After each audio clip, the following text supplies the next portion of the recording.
পাহাড়ি ঢলে সুনামগঞ্জে যে বন্যা পরিস্থিতি সৃষ্টি হয়েছিল সেটা আজকে কিছুটা হলেও উন্নতি হয়েছে।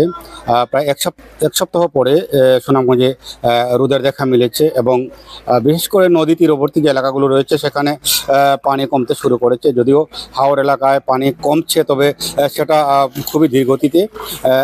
এই পর্যন্ত আজকে সুনামগঞ্জ যদি আজকে পানি উন্নয়ন বোর্ডের যে তথ্য যেগুলো আছে সেটা যদি আমি আপনাদেরকে জানাই, তাহলে আজকে সুনামগঞ্জের যে ষোলগড় পয়েন্ট যেটা সুনামগঞ্জ শহরের, সেখানে সুরমা নদীর পানি বিপদসীমার 26 সেন্টিমিটার উপর দিয়ে প্রবাহিত হচ্ছে।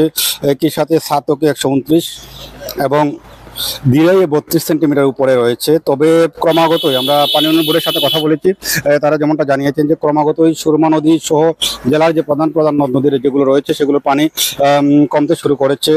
সেই সাথে জেলা প্রশাসন থেকে জানানো হয়েছে যে জেলায় এ পর্যন্ত প্রায় 8,42,000 মানুষ পানিবন্দী রয়েছেন এবং 12টি উপজেলায় আশ্রয়কেন্দ্র খোলা হয়েছে 694টি এবং 12টি উপজেলায় 1,305টি গ্রাম প্লাবিত হয়েছে। এই ছিল জেলা প্রশাসনের তথ্য।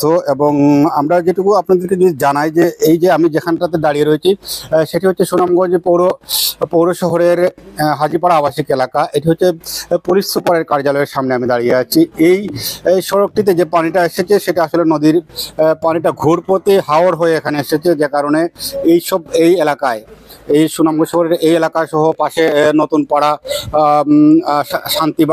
শান্তিবাগ রয়েছে, আরও একটা আবাসিক এলাকা। এইসব এলাকায় আসলে পানি খুবই ধীর গতিতে পানি যাচ্ছে, যে কারণে মানে মানুষের যে ভোগান্তি যেটা সে ভোগান্তিটা ক্রমে বাড়ছে। পানি যদি ধীর গতিতে যাওয়ার কারণে মানুষ বাড়ি থেকে বের হতে পারছে না। যাদের বাড়ির নিচতলা যাদের নিচুতে রয়েছে তারা তো ইতিমধ্যে বাড়ি থেকে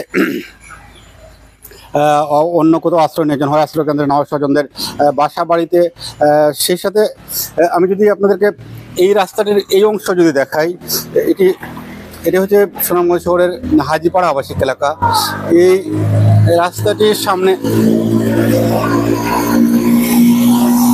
গিয়ে যে নতুন পাড়ায় মিলেছে ওইদিকেও পানি। আমরা গতকালকে আপনার দর্শকদের দেখিয়েছিলাম যে ওই রাস্তাটাও মানে নিমজ্জিত এবং এই রাস্তাটাও নিমজ্জিত। তো সব মিলিয়ে সুনামগঞ্জের যে বন্যা পরিস্থিতির যে উন্নতি যেটা হচ্ছে সেটা আশার বিষয়। এই আশাটা যদি আমাদের মানে ধরে রাখতে হয়, তাহলে পানি উন্নয়ন বোর্ড যেটা বলেছে যে যদি বৃষ্টিপাত যদি বন্ধ থাকে, বিশেষ করে আমাদের যে এই এলাকা পাশাপাশি আমাদের যে ঠিক উজানে ভারতের চেরাপুঞ্জি, মাউসিনরাম যে দুটি বৃষ্টিবহুল এলাকা রয়েছে, সেই বৃষ্টিবহুল এলাকায় যদি বৃষ্টিপাত বন্ধ থাকে তাহলে হয়তো দ্রুতই মানুষই যে বন্যার পানি নেমে যাবে এবং মানুষ এই দুর্ভোগ থেকে মানুষের মুক্তি মিলবে। এই ছিল আমার কাছে সুনামগঞ্জ থেকে বন্যা নিয়ে সর্বশেষ। মাসুম হেলাল, বাংলা ভিশন।